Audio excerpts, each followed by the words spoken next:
হামজা চৌধুরী আরও আপডেট জানাতে এই মুহূর্তে হবিগঞ্জ থেকে সরাসরি যুক্ত হচ্ছেন সহকর্মী ফয়জুল ইসলাম। ফয়জুল, আজকের দিনের কর্মসূচি কি ছিল এখনো পর্যন্ত সোফার এবং কি রয়েছে যদি একটু জানান হামজা চৌধুরীর।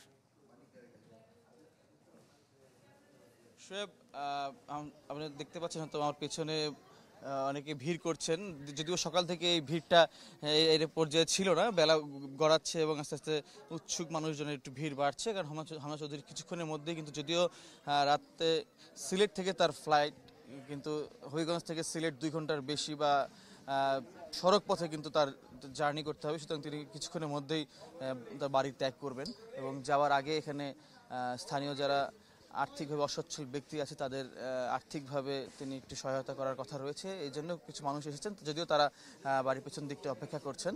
আর এখন যারা বেশিরভাগ তার বাড়ির ভিতরে আছেন তারা উৎসুক সাধারণ জনগণ। আসলে হামজা চৌধুরীর মতন তারকা ফুটবলার, তাদের গ্রামের মানুষ তাকে দেখার জন্য গতকাল বেশ ভিড় ছিল, আমরা সংবাদে দেখিয়েছি।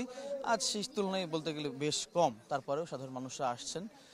এদিকে আইন শৃঙ্খলা বাহিনীর সদস্যরা আছেন, তারা নিরাপত্তা নিশ্চিত করছেন।